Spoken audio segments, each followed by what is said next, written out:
España ha hablado alto y claro. Tras la noche electoral del 20 de noviembre, el Partido Popular no solo ha ganado las elecciones, sino que ha arrasado. 187 escaños por los 110 de Alfredo Pérez Rubalcaba.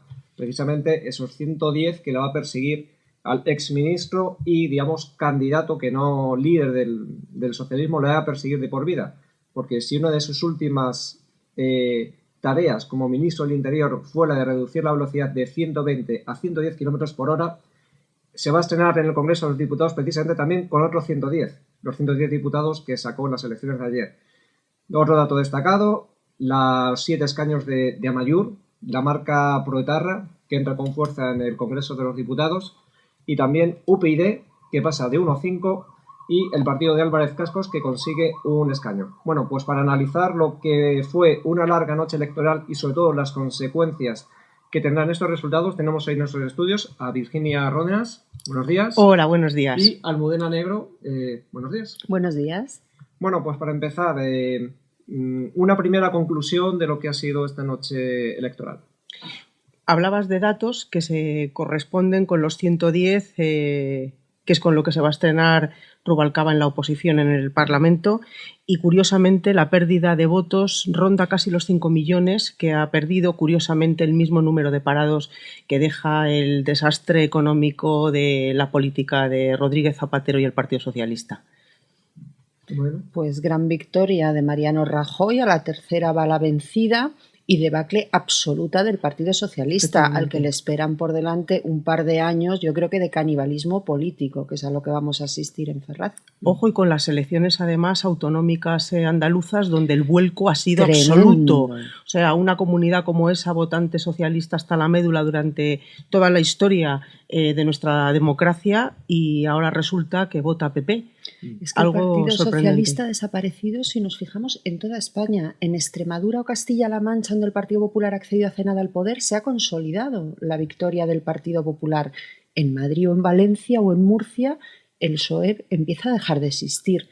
¿Y qué ha pasado en Cataluña o en el País Vasco? O sea, el batacazo que se han pegado los dos que aspiran a sustituir a Rubalcaba, Patxi López y Chacón, ha sido monumental, y sobre todo en el caso de Chacón, inesperado. Claro, el líder, ¿quién será el líder del Partido Socialista? Sí, porque además se abre, para el PSOE ahora mismo se abre un proceso bastante, digamos, interesante.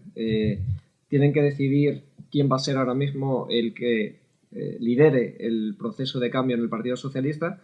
Pero no olvidemos que también tienen a las puertas, dentro de 3-4 meses, unas elecciones autonómicas en Andalucía, que es que además va a ser, ahora mismo para el PSOE, la única tabla de salvación, el único sitio donde, digamos, pueden decir, tenemos el poder absoluto. Pero después de ayer es una tabla de salvación perdida, es decir, es que el pueblo ha hablado y el pueblo ha dicho que no quiere Partido Socialista.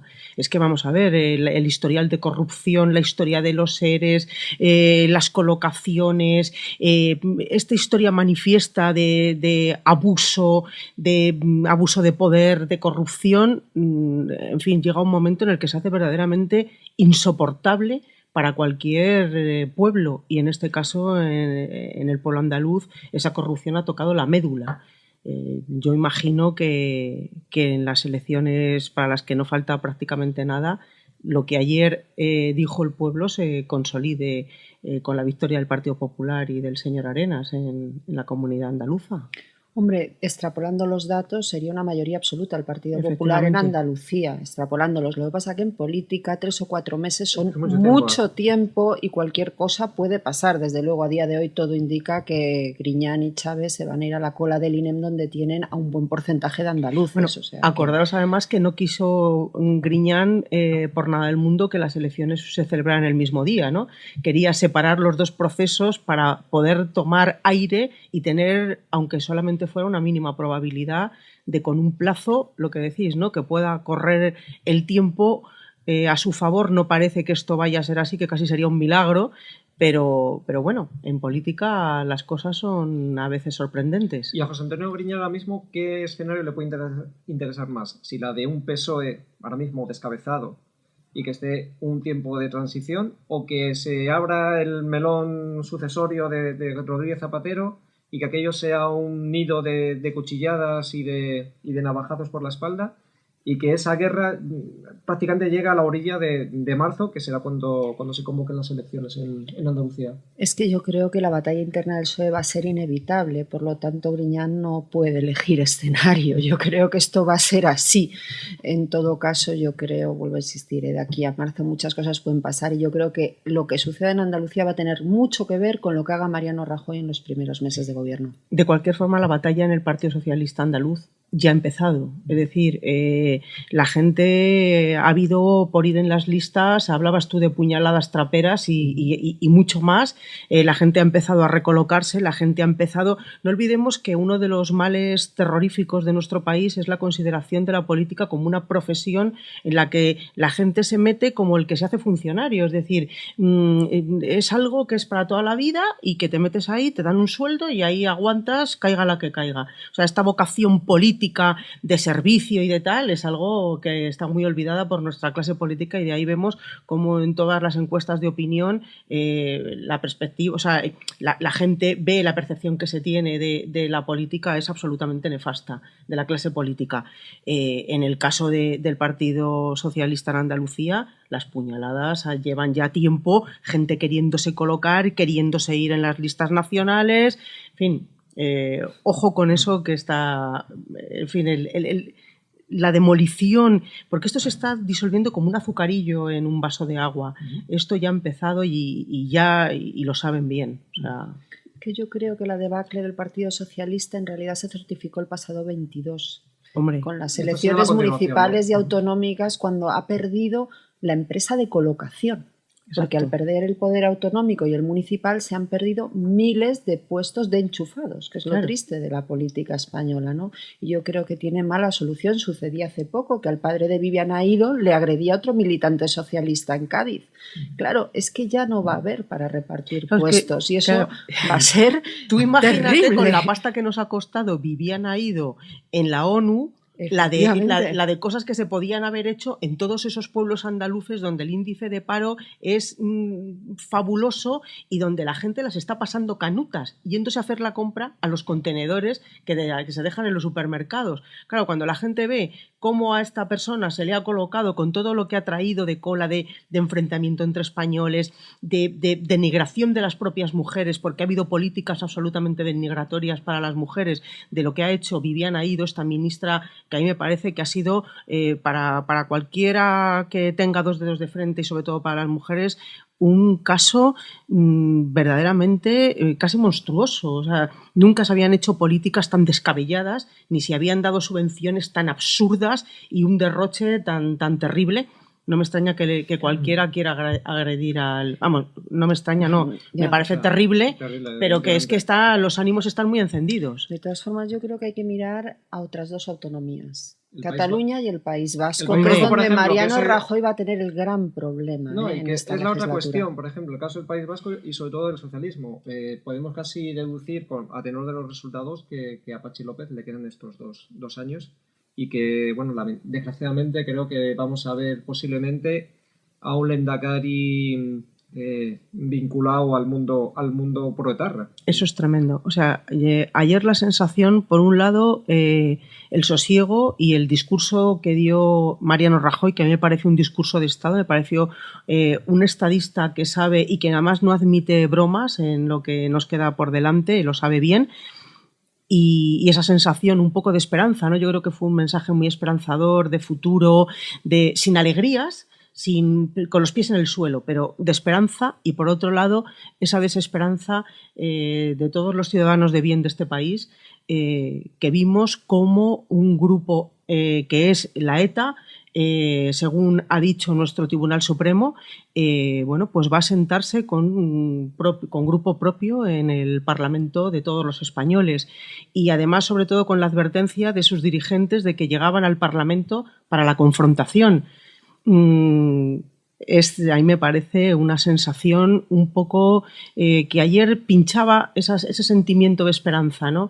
El ver que vayan a estar allí. Yo coincido, creo que Mariano Rajoy hizo un gran discurso, creo que además marcó una diferencia importantísima con respecto a los gobiernos de Rodríguez Zapatero, que han sido gobiernos frentistas que han jugado a enfrentar a los españoles unos contra otros. Y Mariano Rajoy salió hablando de unidad. pero salió en la declaración institucional y en el balcón. Cuando gritaban abajo España unida jamás será vencida, Mariano Rajoy dijo, ese es el mensaje, unión de todos los españoles, y la diferencia es brutal. Amaiur yo creo que nos ha amargado a todos la fiesta. O sea, tenemos a ETA en las instituciones y el Partido Popular, además de arreglar la economía, va a tener que arreglar la política. Y por eso yo mencionaba tanto el País Vasco como Cataluña, porque los nacionalismos, no nos engañemos, ayer, gracias a Rodríguez Zapatero, entre otras cuestiones, se han crecido. Vamos a tener a CiU reclamando una política fiscal insolidaria con el resto de españoles y vamos a tener posiblemente en el horizonte efectivamente un Lehendakari pro Batasuna. Precisamente el hecho de que Amaiur haya podido estar y haya tenido unos resultados, vamos, espectaculares, mucho mejor que en la época de Herri Batasuna, se lo debemos a esa decisión incomprensible del Tribunal Constitucional en las vísperas de la campaña electoral de las autonómicas, cuando legalizaron a Bildu, y evidentemente a Amaiur esto es una consecuencia más.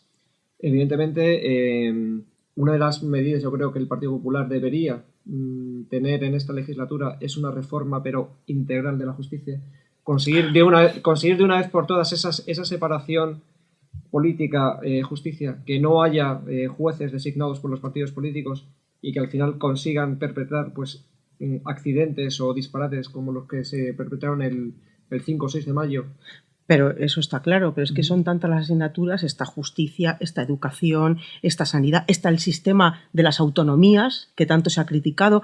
Vamos a ver, lo que ayer han hecho los españoles con Mariano Rajoy es darle un poder como nunca nadie antes tuvo, porque es un poder territorial en todas las comunidades autónomas y un poder nacional en el Parlamento y en el Senado. Vamos a ver qué es lo que se saca en claro de todo esto. Durante todos estos tiempos, durante este tiempo atrás, en el que siempre se ha puesto a la justicia en la picota, porque creo que todo que es un sentimiento común, ¿no? Que las cosas no funcionan, nadie se ha atrevido a ponerle el cascabel al gato. Es decir, en fin, también hemos tenido aquí mayorías absolutas por parte del Partido Popular y el Tribunal Constitucional ha permanecido tal y como está. ¿Hace falta un Tribunal Constitucional? Teniendo como tenemos un Tribunal Supremo. Bastaría una sala especial del Supremo. Efectivamente, para dirimir las cuestiones constitucionales. Derogar la ley orgánica del Poder Judicial del año 85, que es donde empieza toda esta politización de la justicia de forma inmediata. O sea, aquí hay unas reformas brutales pendientes. Y lo mejor del resultado de ayer es que el Partido Popular no va a tener excusa. Porque tiene la mayoría suficiente para hacer la reforma financiera, para hacer la reforma laboral, para hacer la reforma de la justicia, para reformar la educación de una vez, porque sin reformar la educación el futuro de España no es muy halagüeño. No podemos competir en nada con los niveles educativos que lo está diciendo PISA, que es que están por debajo del nivel de la OCDE.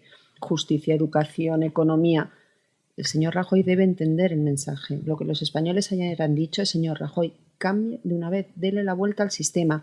Y a mí me preocupa mucho los cantos de sirena que empiezo a oír en boca de ciertos voceros llamando al consenso que viene a ser hagan ustedes las políticas del Partido Socialista y no la política del Partido Popular. Precisamente quizás ese consenso es el que no debe, digamos, aplicar en determinados temas, sobre todo si ves que hay una oposición por parte del resto de grupos, que a Aznar, por ejemplo, le pasó en la segunda legislatura cuando tuvo mayoría absoluta. Vimos cómo tardó en sacar leyes como la reforma educativa, bueno, el plan hidrológico, y que ni tan siquiera llegó a salir adelante porque quedó derogado nada más entrar Zapatero. Rajoy habrá aprendido la lección en el sentido de que no puedes estar con complejos, a ti te han votado para gobernar. Pero es que aquí no hay lección que valga, es decir, es que ya no solamente dependemos de lo que diga el señor Rajoy y de lo que digamos los españoles, es que Europa nos está mirando fijamente. Es que aquí no hay 100 días para ver qué es lo que se hace. Es que como ayer dijo Rajoy, mañana mismo me pongo a trabajar, se está esperando que haya un gobierno, bueno, pues en la sombra no, porque son los que han ganado, pero en fin, cumpliendo los plazos, se ha dicho que el señor Rajoy tiene que tener ya un gobierno preparado, un gobierno además de competentes, que es lo que... me preocupa mucho, porque hasta el 20 de diciembre Mariano Rajoy no tomaría... Es una barbaridad. De cualquier forma, en Alemania, el Partido Socialdemócrata SPD Schröder se puso de acuerdo con los demócratas cristianos, sabiendo que iba a perder las elecciones, cambiaron la constitución alemana, ni más ni menos, que prohibía el adelanto electoral, y adelantaron. Aquí hay que estudiar la forma de verdad que la semana que viene se pueda constituir un nuevo gobierno. La prima de riesgo sigue subiendo. Ya estaba descontado en los mercados la victoria de Mariano Rajoy, y Europa necesita que se anuncien ya esas políticas y además que se hagan. Claro, Rajoy no puede anunciarlas antes de tomar posesión, porque ¿qué vamos a tener? ¿Al gobierno, a los sindicalistas y a todos en la calle y la delega al gobierno mirando hacia otra parte? Al 15M, que ayer, por cierto, en la Puerta del Sol ahorcaron a Mariano Rajoy simbólicamente. Al grito de no nos representan, ¿les va a dar ese mes de ventaja? No, mira, aquí hay que constituir el gobierno como sea, lo tienen que hacer. Si Alemania pudo, no es menos democrático Alemania que España. Habrá que hacer una reforma constitucional, aunque sean 24 horas.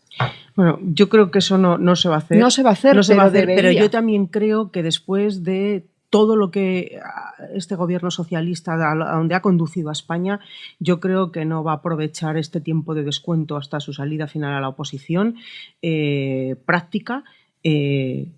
Yo creo que la colaboración, y de hecho se está diciendo desde hace ya unas semanas, es estrecha con Mariano Rajoy. En las próximas citas europeas se está buscando la fórmula para que Mariano Rajoy esté allí y que se se escenifique de alguna forma lo que queda por venir. Como digo, no hay 100 días para demostrar ni para probar nada, no hay tiempo, es ya. Porque Rajoy no tiene ese tiempo, entre otras cosas, porque si el gobierno de Rajoy no actúa ya, van a actuar por él y a lo mejor no va a tener 100 días porque no va a estar. El problema que tenemos es que no puede. Y que depende de la buena voluntad de un tal José Luis Rodríguez Zapatero. Yo es que no me fío. Hombre, pero de la buena voluntad de José Luis Rodríguez Zapatero tenemos esperemos aunque sea solo un acto patriótico por parte de este señor. Es que yo no me lo creo. Que por creo. Cierto, ayer no le vimos el pelo. No, qué cobardía. Huyó toda el secretario general, porque no nos olvidemos que no solamente es el expresidente del gobierno, sino secretario general de su partido.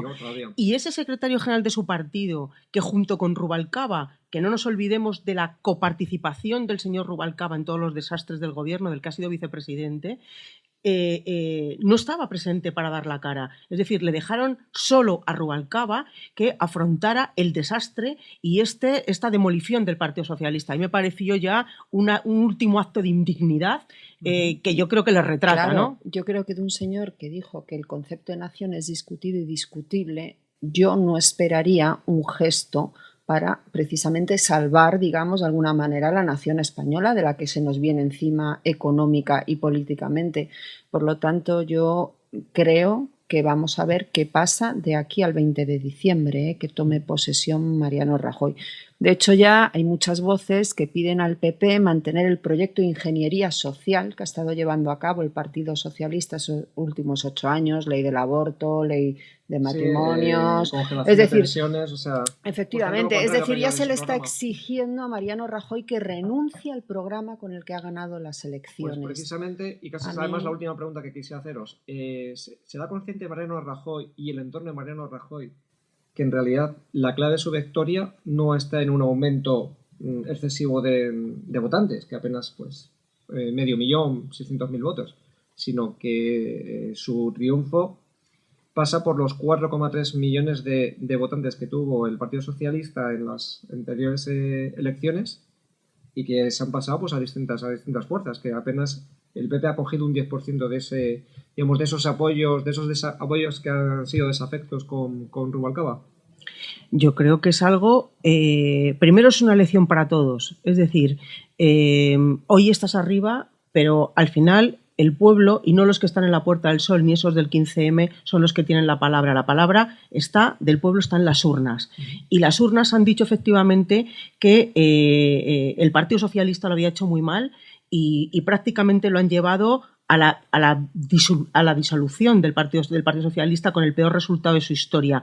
Que se aplique el cuento Rajoy y el Partido Popular, porque efectivamente no es más que una victoria del Partido Popular, es la pérdida y el desastre del Partido Socialista y cómo otros partidos han ido subiendo. Una de las cosas que habría que hacer, que tampoco se ha atrevido a mencionar, es la urgente reforma de la ley electoral. No puede ser que mi voto valga menos que el voto de otro español. Eso a mí me parece sencillamente una vergüenza. A mí me parece una vergüenza que Amaiur, que tiene 800.000 votos menos que UPyD, tenga grupo propio en el Parlamento con 7 diputados y que la señora Rosa Díez no tenga ni siquiera con 800.000 votos más.